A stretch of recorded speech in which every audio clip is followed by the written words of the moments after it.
Hello, folks, and welcome to the Pack Recap. Today we highlight the legendary 1962 NFL Championship game. The 1962 NFL Championship game was the 30th NFL title game played on December 30th at Yankee Stadium in New York City. It matched the New York Giants of the Eastern Conference and the Green Bay Packers of the Western Conference, the defending league champions.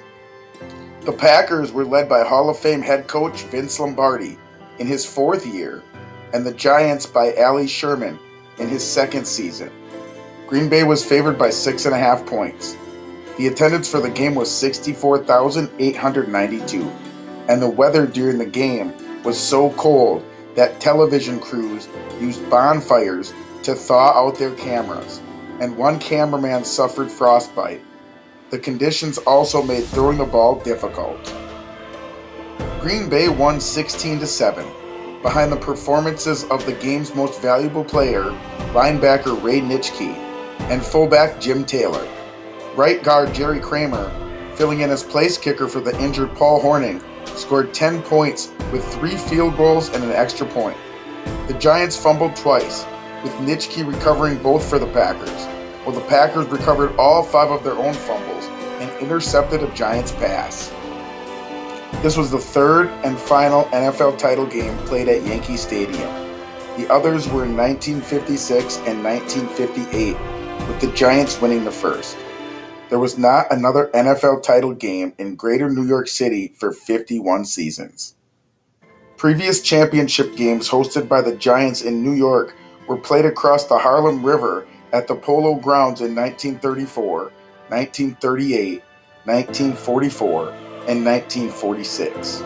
The Giants won the first 2. An additional title game was played at the Polo Grounds in 1936, hosted by the Boston Redskins and won by the Green Bay Packers. The 1962 game was a rematch of the 1961 game, won by Green Bay at home 37-0. It was the Packers' third straight appearance in the championship game and the Giants' fourth in 5 seasons, and fifth in the last 7. Green Bay began the 1962 season 10-0, including a 49-0 victory over the Philadelphia Eagles, where they gained 628 yards to Philadelphia's 54. Before the game, 10,000 fans at a New York Knicks game in Madison Square Garden spontaneously began chanting, "Beat Green Bay, beat Green Bay," and when the 18,000 tickets available to non-season ticket holders went on sale, they sold within 3 hours. Due to the NFL's blackout policy, which aimed to protect gate receipts, until 1973, fans in a team's home market could not watch their team's regular season and playoff games on television, even if they were title games. New York fans made reservations for motels in Pennsylvania, New Jersey, and Connecticut so they could watch the game out of the 75-mile blackout zone. And even though the game was played in 17-degree temperatures with 35-mile-per-hour winds, only 299 of the 65,000-plus Giant fans who bought tickets to the sold-out game stayed home. Although the weather was temperate the previous day, during the contest it became so cold due to wind chill that a cameraman filming the game suffered frostbite, and television crews used dugout bonfires to thaw out their cameras. Broadcaster Art Russ Jr. later described the weather as barbaric.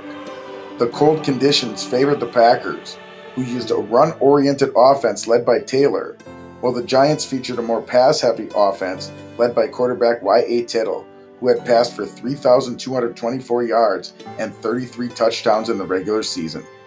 Ticket prices for the game at Yankee Stadium ranged from $8 to $12.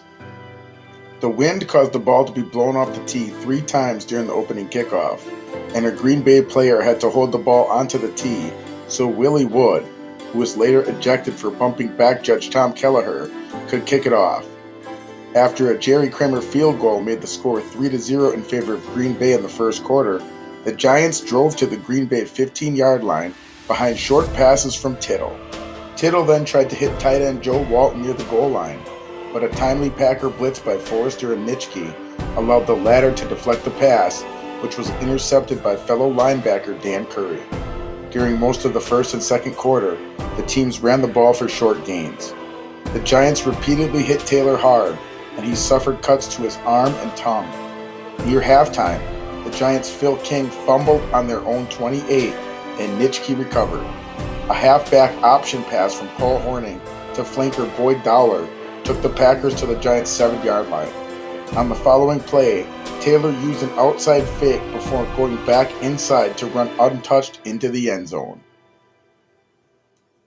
The weather worsened by halftime, and the wind swirled dust around the stadium, tearing apart the ballpark's U.S. flag and knocking over a television camera. Passing became even more difficult.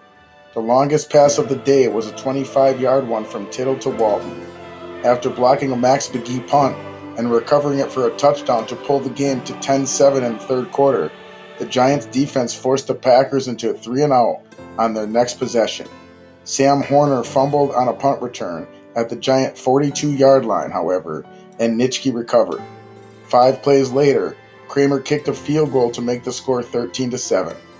Tittle, with the aid of 2 Packers penalties, then drove the Giants from their own 20 to the Green Bay 18 on the ensuing drive.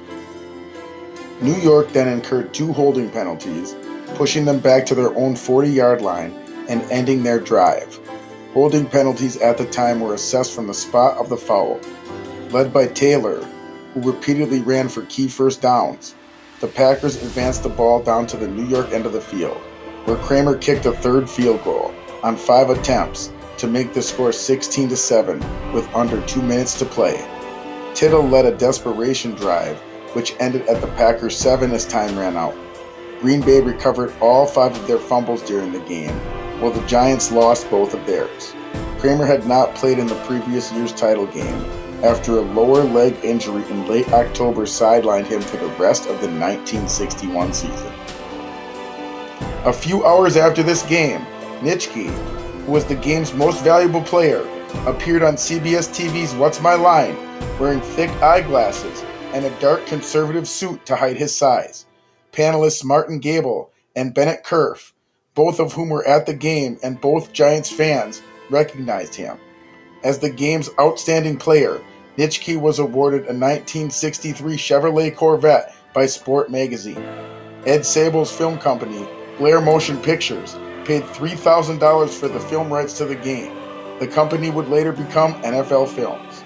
The 1962 Packers team is considered one of the best in NFL history.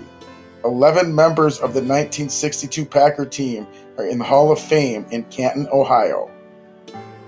The information brought to you in this video has been provided by Wikipedia. If you enjoyed this video, don't forget to smash that like button and subscribe to the Entertainment Log.